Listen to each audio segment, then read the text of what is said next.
The Reverend and the Rabbi, Faith and Eggs. Reverend Bill Crawford, Senior Pastor of Larchmont Avenue Church, and Rabbi Jeff Serkman, Senior Rabbi of Larchmont Temple, are friends and colleagues in our community who get together regularly for breakfast and always lively discussion. Join the Reverend Bill and Rabbi Jeff at their latest meal at the Nautilus Diner. Enjoy a breakfast of faith and eggs with the Reverend and the Rabbi. What is it? It's an Eagles fan. It's an Eagles fan. Yeah. Brother, Hey, here we are. Countdown 3 days, baby. Oh, my God. I think we know what's happening on Sunday, February 4. I think we do. Yeah. I think we Welcome do. to the pregame show. ESPN, step aside. You are watching LMC-TV with the Reverend and the Rabbi. Pregame Super Bowl. How about it? It's going to be a game. Oh, gotta be a Super game. Bowl 52. I am so psyched. Super Bowl 52. I am so psyched. And by the way, what are we going to wear today for today's show? That was a big discussion. Now, Reverend Bill had engaged with a company who was going to give us brand new shirts. Yeah. And for whatever reason, I'm going to go with this mug. Only I have to go with my celebratory mug. But give Reverend Bill his coffee for sure. I don't want to waylay him in any way. Thank you so much. I just want to say right off. The Patriots, via Rabbi Jeff, have won the gear contest. Okay, look at this, brother. But you know, the Eagles are going to do it on the field, baby. That's it. That's what we're talking about. They will. Okay. They will, man. I don't want to count the Eagles out. You know, as a student. Count them out. Oh my gosh. No. You know, make us the underdog. That's fine. That's fine. And the truth is that in the Belichick locker room, there is no talk of those Eagles. What are they after all? They're nothing. Oh no. No, it's a formidable team. And your defense says come on. Belichick is like Darth Vader. You know, it's like the Lord of the Rings. In the Belichick locker room. I mean, that's like the Holy of Holies, dear Jeff. Okay? Yeah. Tell me about that, because I don't pretend to know, what's up with there. You see Belichick during the game, and he has this little pad, right? And it's literally, it looks like an index and card. I wonder, do any of our viewers not know Belichick? The could he be immortal? Coach of the New England Patriots. Right. Where did he come from? He just kind of arrived on kryptonite, right. To New England, and proceeded to coach. Well, Belichick is with his Luke Skywalker or Darth Vader Jr., Tom Brady. He is so Belichick sits during the first half, during the game, and especially the first half, with a piece of it looks like an index card. It could be a pad. It's this big, maybe no bigger, and he has one of those golf pencils. And he's writing stuff down. He's like noting things down. And all these other guys and all these other coaches you see have these big pads or these big laminated sheets if they're the offensive or defensive coordinator. You know what? It's like the menu. It's like the menu at the Nautilus. Belichick has a little scrap of paper, and he's writing stuff down. They go into the halftime locker room, and I don't know what he does. He talks to people. He says, all right, defensive line, you're going. I don't know what he's saying. But all I know is on that little piece of paper is the answer. E equals MC squared. That's what's on there. So if we as pastors and preachers, Rabbi, right, pastor, right, if we were in front of our congregation and at the highest holiest moment of the year, if we walked out with those secrets, redemption would be near. Well, but Belichick, I don't know how he does it. I don't know, and there's virtually not a game. Now, you have to have a team behind you, and, he does. But it's not a perfect team. But you know what? You watch Belichick on the sidelines, nobody approaches him.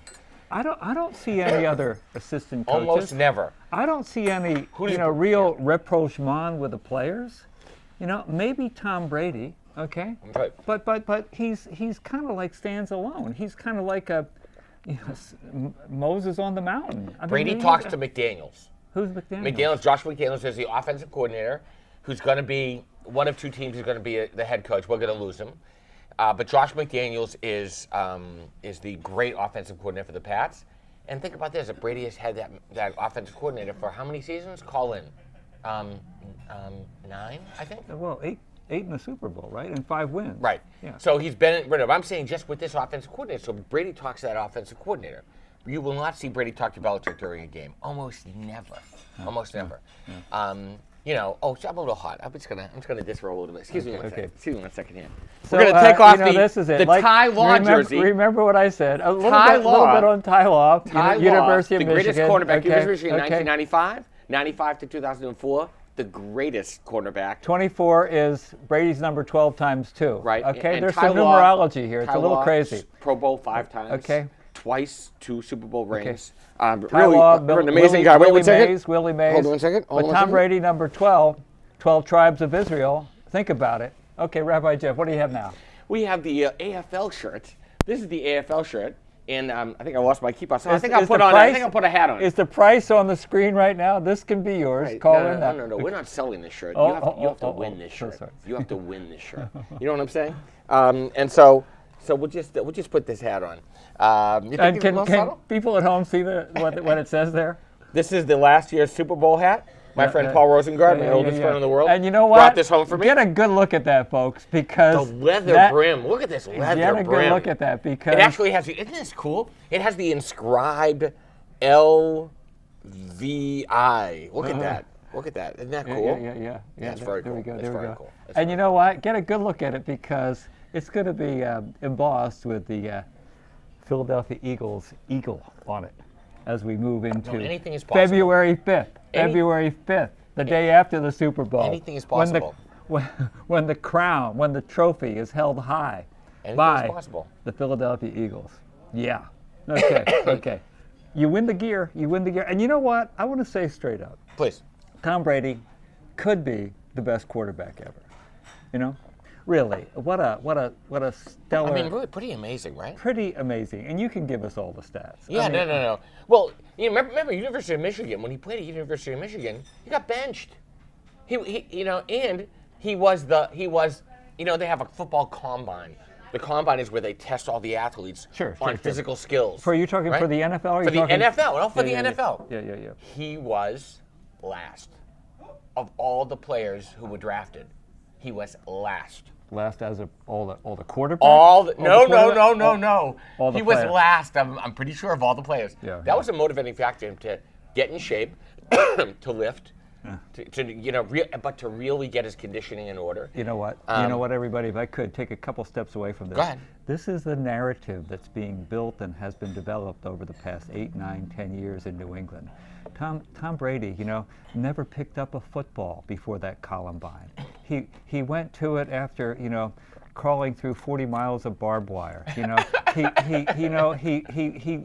didn't even read or write until he got to the University of Michigan. He came from nowhere. He came from nowhere, and he became the starting quarterback at Michigan. He was a lawyer with a little beard. Five Super Bowl rings. Tom Brady, what a guy. Let's disperse with that right now. We're going to come back. After we order, we're going to come back to that. Here we go. Oh, let's order. Okay. I'd like to have the Super Bowl special. I would like to have scrambled eggs and home fries and rye toast with the butter on the side, please. Great. Thank you. How can I get an omelet, please, with, how about lox and cream cheese in the omelet? Yeah. How about some olives and cucumber? No, I don't think so. That's a lot of salt in that omelet right there, Yeah. I just want the omelet. That'd be great. No toast, no potato. Yeah. Well done, Yes, thank you so much. Thank you, as always. Could we have some Philly cheesesteak and a Boston cream pie? Don't listen to him. Don't listen to him. Don't listen to him. That's good, right? That's good. That's good. Thank I'll you, sir. listen to that. You know what? Because it's too much. I will say this. Since you mentioned Tom Brady, the longevity of Tom Brady that he wants to play it's for so long. He's going to be 40, right? Right. Not only is he going to be 40, but look at the projection. MVP, this is ESPN Magazine, MVP 2022. First of all, I saw Tom Brady live. My friend Michael Schwartzman is the doctor at a number of at St. David's School. He's the school psychologist, in addition to having an amazing private practice in the city. St. David's is on the Upper East Side. We're talking about the city of New York opposed to So Tom Brady's child goes there. So this is maybe 2 years ago. Michael called me and said, all right, you got to come. Tom Brady is the parent evening guest to all the graduating seniors, 8th graders. So I walk in, and there's this long room. It looks like Dead Poets Society, that kind of a school. Wow. There's this Latin banner All the kids are in blazers and khakis with the school color tie. All the 8th graders are on the side, and then the auditorium is filled with around 300-400 people. Brady walks by me, literally, with a big trash bag, a green trash bag. Thinking, what is that? Filled with deflated footballs. No, watch this. So hold on a second, excuse me. So Brady walks in. First of all, the guy's handsome. He's a handsome guy. He walks by. He's taller than I think. This is not the best picture I've seen. He's taller than I think. Well, this is an aged picture, like they do that advanced rapid aging photo where he's going to be 44 because he believes he's going to play till he's 44. He said that? Yeah. Wow. 45. Wow. So here we go. So Brady goes to the front of the room, and he does his talk to the graduating seniors, but really it's a student body, a lot of adults. And Brady says his regret at Michigan was not studying harder. No. Was not taking his studies more. He said he took football seriously, and he took his studies seriously enough. He said, but now, the fact that reading can bring him pleasure, he was just such a model. And then he said to all the graduating 8th graders, I think just boys. I think it's a boys' school. I'm pretty sure. He said to go to the back of the auditorium, and it's this long auditorium, longer than our social hall. And he said just line up at the back, and he takes the first thing, a football out of and they're autographed by Tom Brady. Wow. And he says, if you catch it, you're playing for the Pats. If not, you're on the Jets. That would be the New York Jets. Everybody booed. And one by one, he threw these kids these perfect spirals. Now, this auditorium was not a big, it was amazing. It was amazing just to see him throw the ball. That's sweet. And he's in a jacket and a shirt.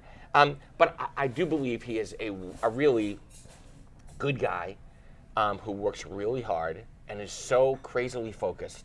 The fact that he's playing at 40 years old, he's 40 plus, he was 40 in August. Yeah. He's playing at 40. Yeah. No, that's saying something. NFL, injury-ridden, the whole bit.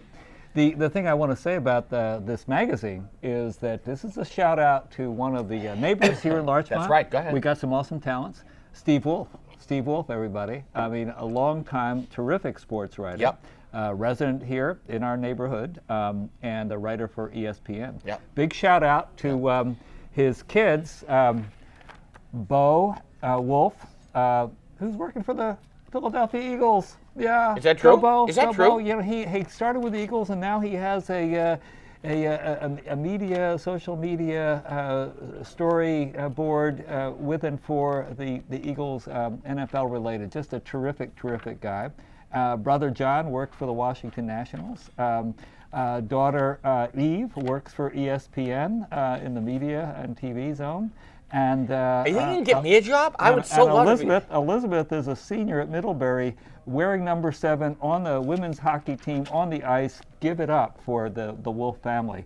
And Steve is the patriarch, dear man. And beloved Mamby, his wife, their mother, passed away last year, who we hold in dear reverence, to be sure. So there we go. 40, 18 NFL seasons. QB rating overall 74.6, which is good, not great. What's great is 8 Super Bowl appearances. 8 Super Bowl appearances. 5 rings.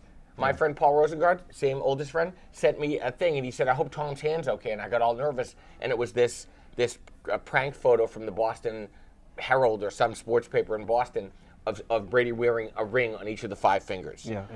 Now, with all of this bravado goes out when you get to the game time. Well, thank you so much, because I think one of the reasons he's able to hold the football with all those rings is because it's a little softer. It's deflated. It's deflated. But let's move on. You always want to try to throw a little controversy in there. No, I want to throw a spiral downfield to a Philadelphia Eagle receiver, which Nick Foles is going to do in some great ways. Get ready. By the way, if Carson coming from behind, Foles is good. He's Foles really is good. very good. Carson Wentz, scary. Scary good because the guy he's out of the pocket. He's not. Remember, so if you stay in the pocket like Brady, you're a classic quarterback. He is an old-time quarterback. He stays in the pocket and allows his linemen to form a pocket around him. As opposed to Carson Wentz, who could scramble out of the pocket and still get the ball downfield. But Nick Foles does that, and Carson, Nick Foles is coming strong, buddy. But in the meantime, Carson, and any NFL quarterback, I mean, they know the pocket, they read the defenses, they move. Watch Brady on the field. I mean, he moves within the pocket. But then he'll go forward. Well, those linemen do some serious business pushing them aside. And the reason he knows this so well is this man was a quarterback. He was a quarterback. I know you. But you stand up right now. Look at this guy. Yeah. This guy. Look at this guy. Look at this guy. Starting quarterback. Bill the Tiger Crawford. Lincoln High School. Thank you very much. Okay, go out. Long. I'm telling you. Okay, whoa. Okay. No, you can see that picture, that college, that high school picture. You can. You can see it in the scrapbook that we have on LMC-TV of the Reverend and the Rabbi, the famous moments. One of those moments at the very beginning. This is a segue. Go ahead. Was Heinz ketchup at the table. Note. Heinz 57. Why is it 57? I don't know when it comes to Heinz. However, this is, big shout out to our producer, Mike Charles, Lake Charles, right here, all together, the team behind the camera. Yeah, sure. This is the 57th. This is the 57th episode of the Reverend and the Rabbi, Faith and Eggs at the diner. God bless. Yeah. That's great. Yeah. God bless you. It's sort of like Ellen in her 20th season or something like that. You feel like that, don't you? Yeah, we love Ellen. We love Ellen. We do. And we've invited Ellen on the show many times. Ellen, I mean, for those of you out there, Ellen could be on our next show. Okay, so keep watching. We hope so. We hope so.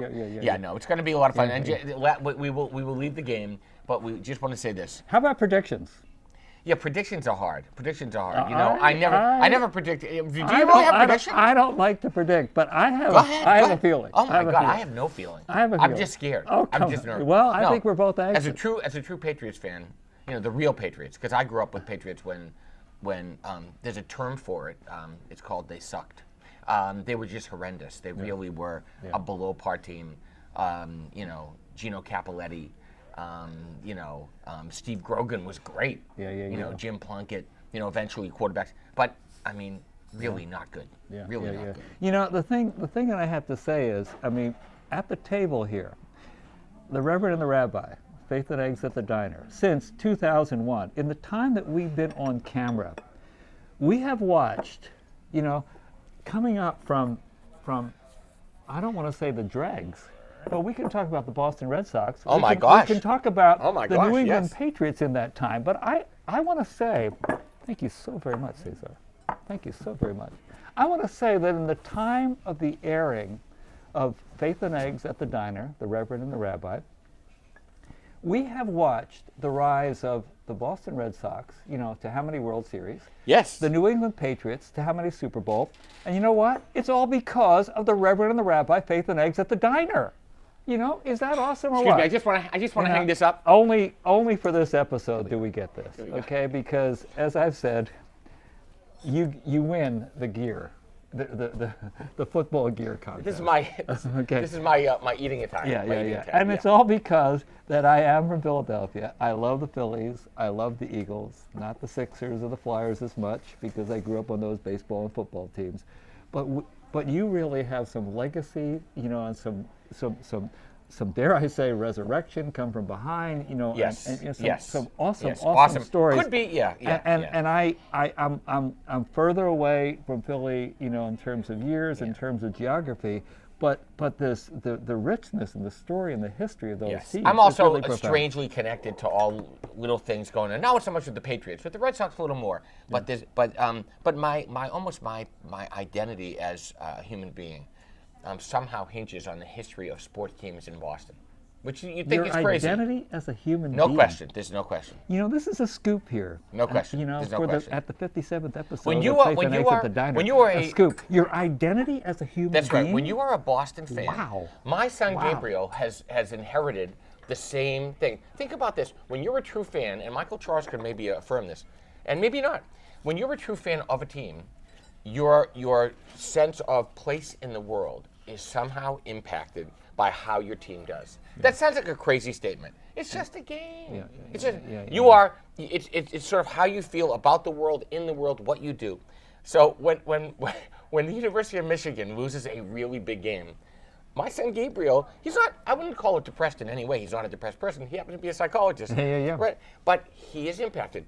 The Patriots saga and how they do, there's no question that it impacts my sense of, I am continually connected to my homeland, so to speak. Well, and it touches me. It touches me too with the Phillies and the Eagles. Yeah, it does. But does it? I mean, I have a bunch of family still back in northern Massachusetts. All of my family is still back. My sister is in Haverhill, where we grew up. Yeah. You know, all my brothers and sisters, Susan's brothers and sisters are in southern New Hampshire.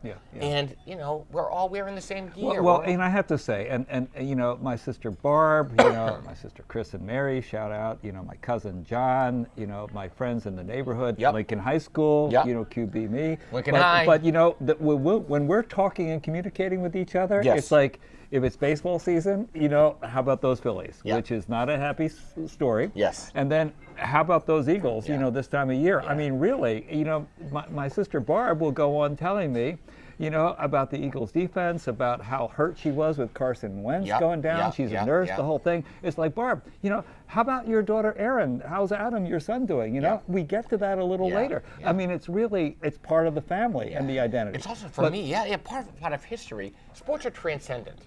And so when you can't talk about or connect on some level that may be too intricate or too involved or complex, sports enable connection. My dad and I, may his memory be for blessing, and he passed away at the end of my first year of rabbinic school, 9 days after I got back from Jerusalem. I was 24. My dad and I were very connected through sports.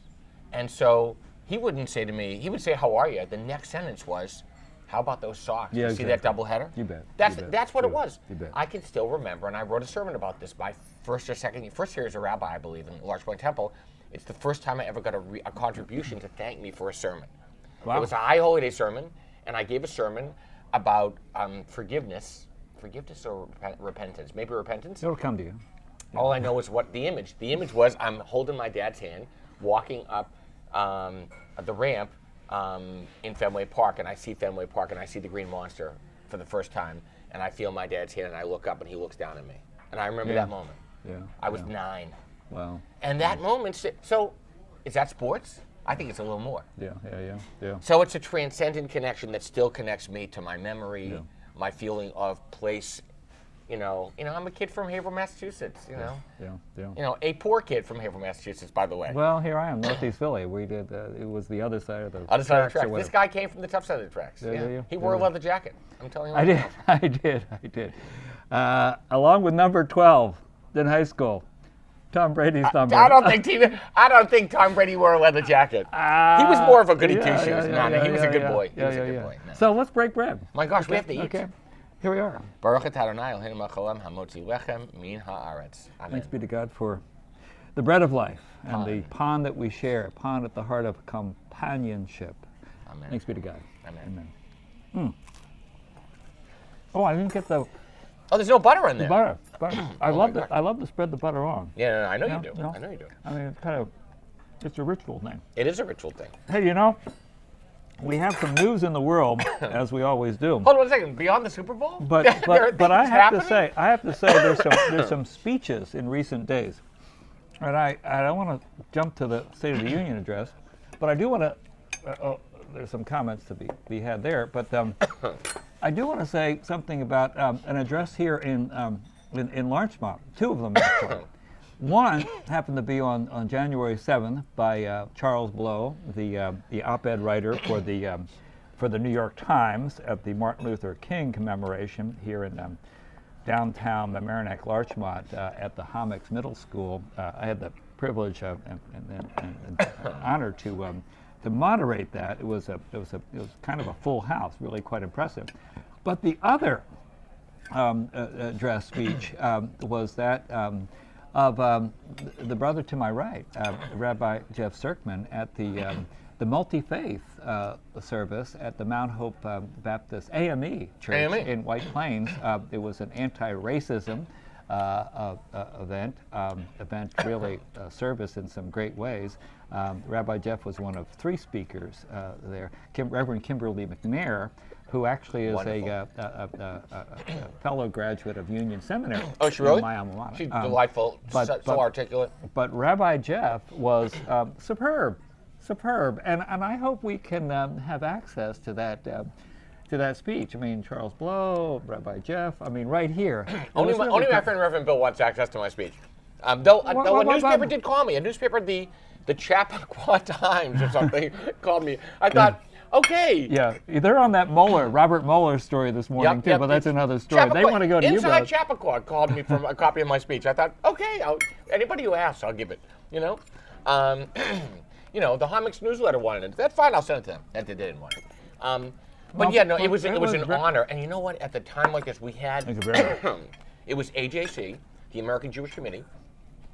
It was Cliff Wolf, who's the chair of Interfaith Interreligious Affairs, and it was such a thoughtful. So what does Cliff do? Cliff builds bridges. That's what he does, and he understands how important it is to affirm the multiple faith traditions, multiple pathways, and he makes sure everybody's represented and gives everybody a voice. I was privileged to be one of 3 speakers. They happened to be 2 African American presenters and me. And so I thought it was really important to say honestly, in fighting racism, what we're about, which is white privilege, which is we go through our day unaware that we're anything but who we are, because nobody's going to remind us of that, and we just go through the world. As I know from talking to my friend Bishop Wayne Powell, who grew up here in Mamaroneck, one of the kids, of his father, Bishop Alfred Powell. If being a black man or woman or kid, even here in this lovely Vale of Westchester, you are reminded by the world of what you look like and what's on the outside. Never mind what's on the inside. Why? Is that necessary? Is that the way the world is made? I don't think so. And that's not what Dr. King said. And so we have to try to understand that, be attuned to that, and try to work to see beyond the surface, which so many people fail to do. And it's maybe human nature. We judge. We see. Oh, he's a Phillies fan, or a Phillies fan, an Eagles fan. Excuse me, wrong shirt. Phillies fan too. But we judge. Now, when I see somebody, I try very hard and try to see inside. That's the goal. And so that was the message I gave. And it was such an important message. And you looked out. It was so cool to look out, Reverend Bill, and you would have appreciated it as a spiritual leader. You stand on this sort of tall church, what do they call it? Not a pulpit. Is it a pulpit? What do they call that? A pulpit. Thank you. I knew that. And it was a sea of humanity. And I saw Muslims and Hindu folks and people in African garb and, even some Jews. It was great. And it was just this sea. It was wonderful, wonderful. And the choirs were there. And it was literally in the shadow, of what became the State of the Union address and all the things that have been going on in our society, in our world, in this American, democracy, which is challenged by the current state of affairs. And so it's just such an important affirmation of hope and love. That's what. Am I right? I believe that's what it really was. It was indeed, and I think the speakers, yes, those 3, but also, and among them Rabbi Jeff, but the representation of those houses of worship across the religious spectrum, again, multi-faith, sparked and sponsored by the American Jewish Committee, the aforementioned Cliff Wolf. It was at the Mount Hope AME church in White Plains. And in terms of the multi-faith, but also racially, culturally diverse in some really profound ways. And then 2, expressions in music and song with the temple choir there, with the choir from the Mamaroneck Church, both of the directors, Cantor Tracy Scher, as well as Karina up at the Mamaroneck Church, and then choirs from Mount Hope AME, as well as several others from across the county. I hope it was. I realized there was camera. There was camera there. Oh, was there? I didn't even know. And so I maybe we can get a link. That could be inside Chappaqua that was taping. Inside Chappaqua. There we go. There we go. The real gift of the moment was, for example, the Book of Mormon was read. I'm going to be honest. I studied the Book of Mormon when I was an undergrad and religion major, but as the spiritual leader from the Mormon Church said, most of you think of this as a Broadway show.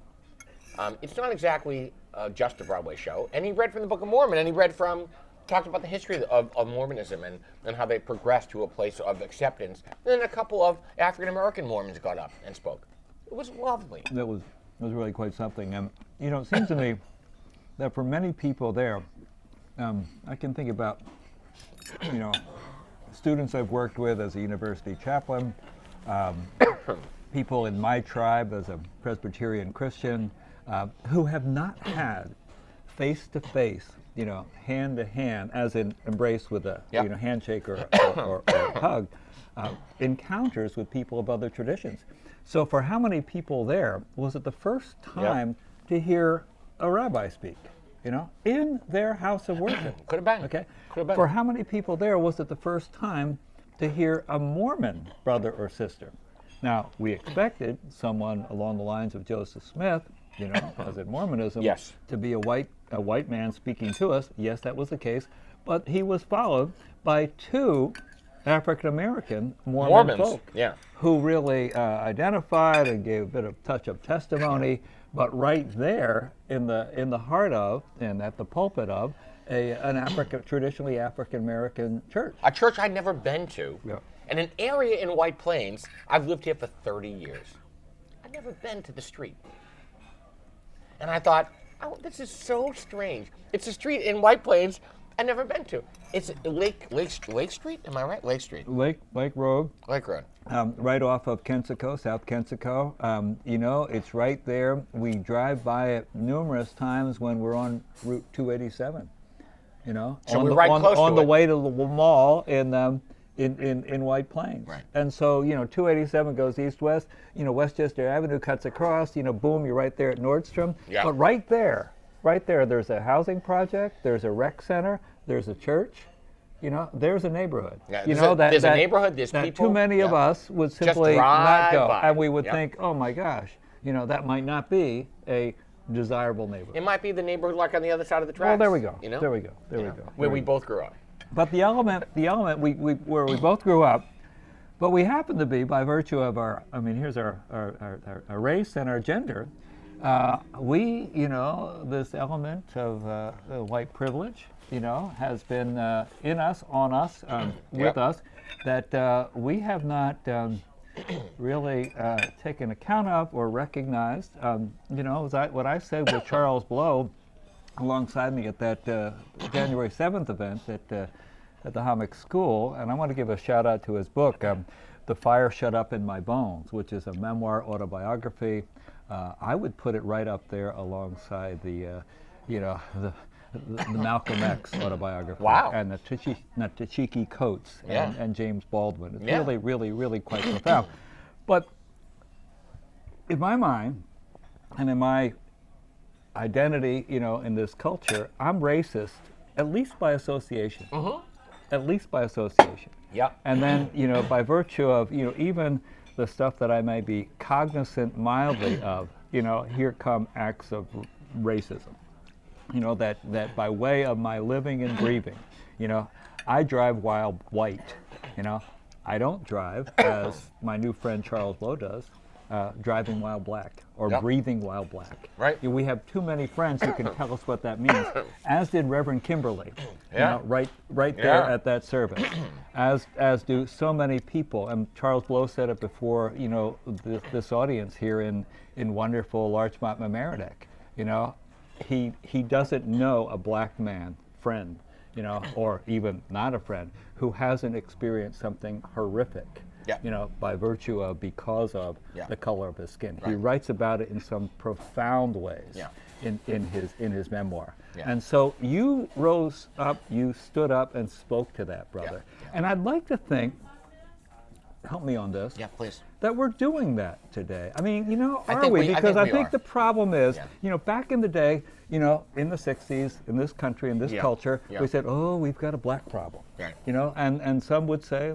Charles Blow noted, the language was such, we've got a Negro problem. That's exactly the language used. We've got, what we've got is a white problem. Yes, we do. In terms of the Me Too movement, in terms of elements and stuff, it's kind of like not a problem with women or about women. It's, there's a problem having to do with gender and male, supremacy. Right. And Charles Blow was really interesting. He said, I didn't realize, as much about white supremacy until he thought and talked about male dominance and the gender disparity, distinction, and that.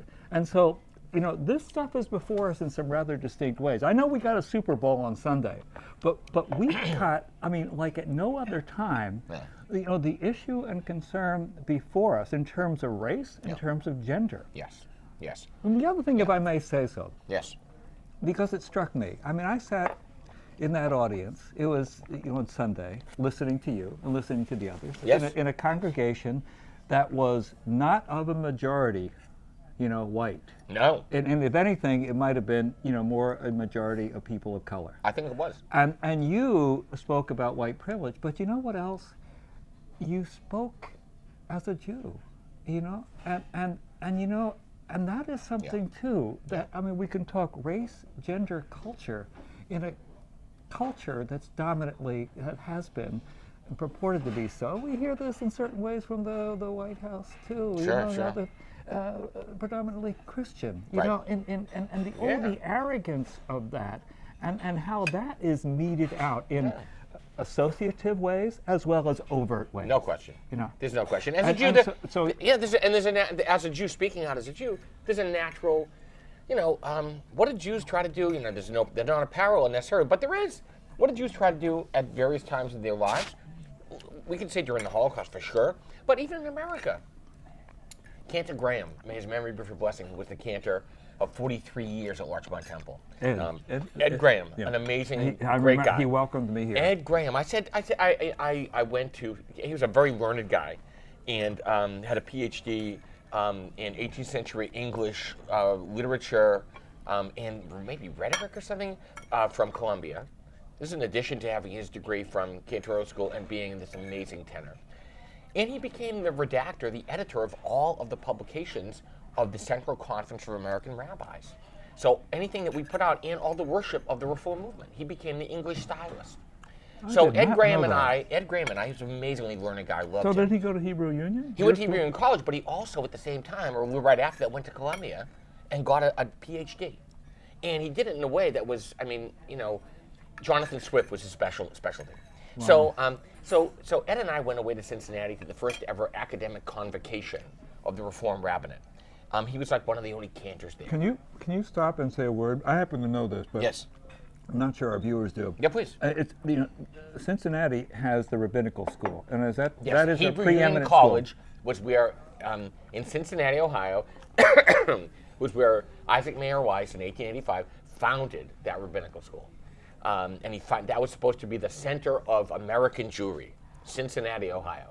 And so Rabbi Isaac Mayer Weiss founded the rabbinical school. He thought it was going to be the new sort of savior of American Judaism. And if I'm right, was that not the location from which the first woman rabbi graduated? No. The first woman rabbi graduated in New York, Sally Presand, graduated. Okay. But we went to this convocation, and I had a conversation. We were out for Ed's, I believe must have been his 70th birthday, which seemed old to me then. It does not seem old at all. It seems so much younger. And I was a kid. I was probably 32. And Ed, I said, your name couldn't have been Graham, like the cracker. He said, what do you mean? My name's Greenberg. I said, why did you change it? He said, I didn't change it. My father changed it. I said, why did your father change it? He said, to get a job. He said my father was, I forget what he told me. He had some lower level management position. He went for like 10 jobs. Greenberg, no Greenberg's here. He changed it to Graham. In the next interview, he got a job. Wow. Got a job. So Jews tried to hide as well. We tried to acculturate and assimilate and to blend in. And the challenge for Jews sometimes is have we blended it too well? Have we forgotten who we are and what we stand for? Because we feel so at home, accepted, and a part of some dominant culture that is oppressing another culture. So that's the real challenge in this age of recognition of a racism that is just beneath, if not, I was going to say beneath the surface. It's not beneath the surface. it's overt. Overt, and it's in our DNA. I mean, one of the things that I think, could this happen? Could this happen in this day and age time, in this now moment, okay? Yeah. And it's this, confession. You talked about your first sermon. You talked about that wonderful image. Yes. You know, I want to hear that. I want to read that along with, again, I want to find it. Shout out and props for your speech this past Sunday, the Sunday before the Super Bowl. But this that I'm pointing to is confession. You know, I mean, we hear some thunderous, wording from the highest office of the land. You know, we hear a "I am not a racist," comment, with somewhat, some frequency. It is America's original sin. Namely, here's race, here's slavery. When we hear the rhetoric of a president talking about, how we built America, as we heard just a couple days ago in the well of the House chambers at the State of the Union. America was built, yes, by industry and dreamers, and to be sure, but it was built by forced labor, enforced labor. 45 million folks made the trek, that journey, across the waters, and not all of them got here alive. And so in chains, in binding and bound, yes, America was built. Could we deign to recognize that? Down the street from the Capitol, across the mall, and on the way to the White House, sits the African American Museum, now on the mall. I mean, there are lessons and annals and accounts and literally chains that point to that. Can we, in this day and age, deign to recognize that in a confessional way? Now some people are going to debate, well, reparations this, compensation that, but what about naming it for what it is and then moving on? I said this here before this camera, glad to say it again, or quote unquote glad to. When Donald Trump, about a year ago, visited the Pope, the gift that he brought were 5 volumes of the writings of Martin Luther King. Yeah. You cited at least one of them, at namely the letter from the Birmingham jail. That's right. Would that we hear, as the president steps up on the doorstep of Black History Month, just moments away from the anniversary of the birth of Martin Luther King, something about that. But instead we hear the rhetoric that we built this country, by golly, we're going to build it like America will be great again, like we weren't previously, but nonetheless, and with no notation of who and how it was built, much less the going forward with the people, that there's some rhetorical language about, bringing together. Did you see the National Black Caucus? They were, during that State of the Union address, they sat not only stone-faced, but hands folded, or hands clenched. Congressman Clymer from right. From who's the one who's great? They were on Don Lemon's show. I believe it was Don Lemon, all together, and they were speaking. There were 4 members of the National Black Caucus, and there's one who's an older gentleman. He's great. He's a representative from, I want to say, one of the Carolinas, maybe. He's a history professor, I believe. Is it Clymer? I mean, not Clymer. Okay, he's a really distinguished. Yeah, maybe it's Clymer. Maybe it's Clymer. Yeah, he's maybe really. He's an older gentleman still. Okay, that's who it is. Yeah. So, what's his first name? Is it Alistair? Not Alistair. It's I'm trying to name his first name. You got me. Clymer. And I didn't see that. C-L-Y, right? C-L-Y. But he said M-E-R. this. He said, I hate to say this, but as a student of history, you can't help but think this moment has to remind you and us of Germany, 1934. Now, of course, who said that? Don Lemon? No, Clymer. Yeah. Clymer did. Yeah. Paul? No, that it can't be Clymer. It's somebody else I'm thinking of. I'm thinking of a guy who was he's a member of the National Black Caucus. He's either a history professor or a teacher. He was so eloquent and articulate. Are you sure he's a member of Congress, or was he just a professor? No, a professor. No, he's a member of Congress. It said representative, I believe. Yeah. But wonderful. And he said, we remember what happened. He said, a guy who sort of fashions himself as the be-all and end-all that has the only answer, demonizes the press, demonizes everybody else's perspective as wrong, and if not, to be condemned publicly, attacks first. What are we witnessing here? Yeah. What are we witnessing? Well, I mean, there we are, and it's kind of like the discrediting of facts, the discounting of them, the obfuscation, with other stories in so many ways, such that this stuff is on the table, and language that has been, drumbeat over time. I mean, the campaign for president began, and I admit, dear viewers, that what you're hearing here is something of some concern, even angst. I hope it doesn't come off as too biased, but I would hope that someone would have questioned then as we are questioning now. The campaign's beginning, was built and based, initiated with this whole the birther movement, to put it that way. Was this current president, who happened to be African American, was he bona fide born in the country? And then we heard about those Mexicans, who were rapists and drug dealers coming across our borders, at which we needed to build this big, beautiful wall that the Mexicans will pay for. And then we heard about a Judge Curiel, who happened to be American born and bred, with ancestors who were of Latino Mexican descent, who was adjudicating on a case that Mr. Trump had been involved in, but Mr. Trump's approach was just to discount this judge as being someone from someplace else. And it went on and on from there, to the point where we have the word that begins with S and ends with E, in reference to countries in Africa as well as Haiti. And then the same president goes to Davos and makes nice with the president of Rwanda. After this, bombast, and discrediting, and now speaks up in the well of the House of Representatives, where the State of the Union took place, about embracing us all and all of us coming together. At what point, does it get to be held accountable? And to the point of the professor at the CNN desk with Don Lemon there, it's like, what are we witnessing here? Because here are facts, here are realities that are being, again, obfuscated, or being twisted, or being distorted, and are being other things noted as fake news, such that where is the truth?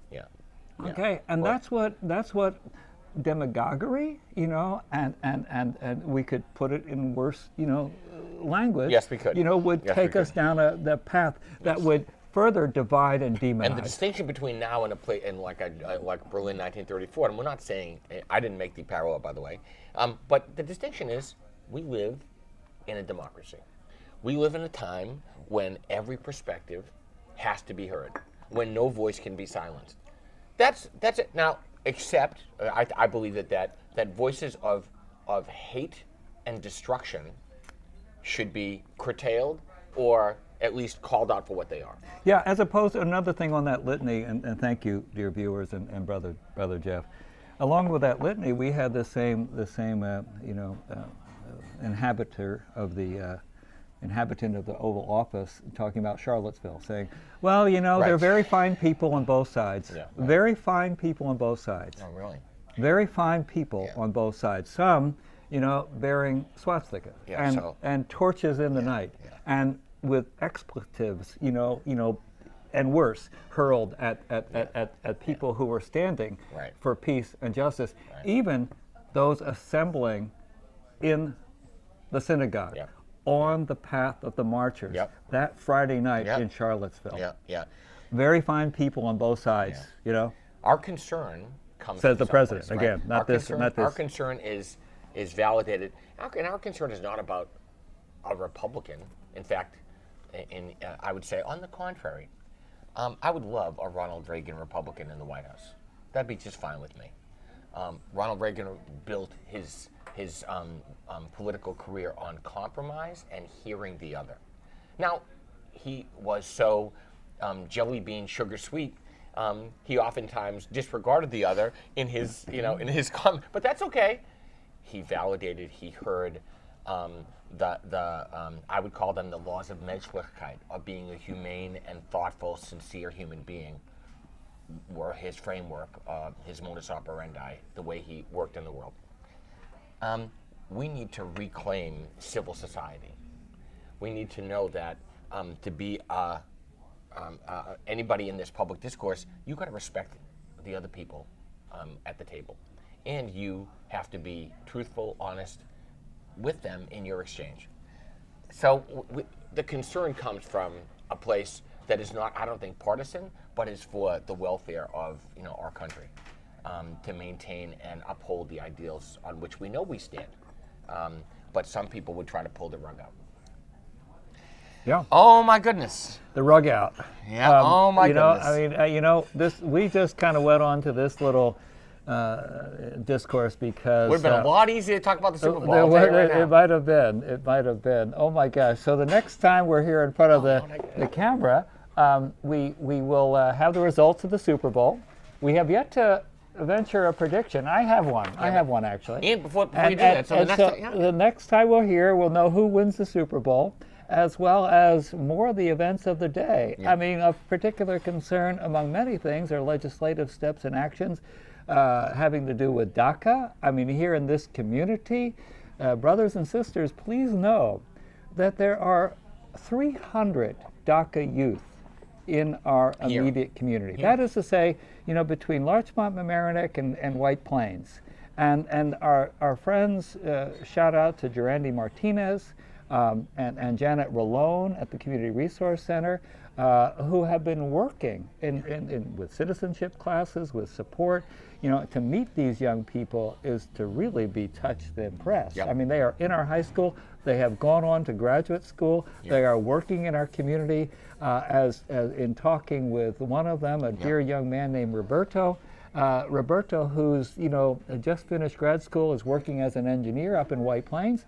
Roberto, and there, God bless you, whoever that is. Marion Froelich. Marion Froelich. Marion Froelich. Okay. Great artist. Okay. Great lady. God bless you, Marion.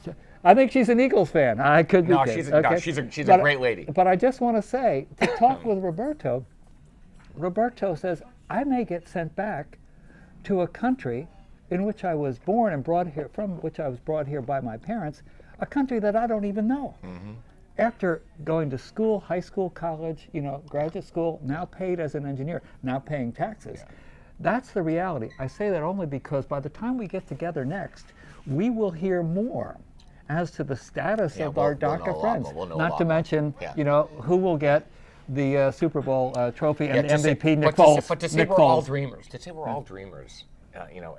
as the president, said, co-opting, in essence, the identity of the 800,000 immediate, people who are threatened in America. To say we're all dreamers, of course we're all sharing the dream, but those young dreamers are on the cusp of being part of a dream which can give them a future, or if you turn it into a nightmare, and we know what that's about, can send them really to to places that they don't even know. This is their home. This is so. It's crazy to me that we could even consider this, and I believe that what may well happen is, and I'm hoping that is that our legislative bodies will disentangle the president's 4 pillars and just take the wall, the security fence, and the dreamers together, and then deal with the other stuff, and just deal with the immediacy of the dreamers and the wall. Give the president all the money he wants. If he wants, that's fine. It's fine.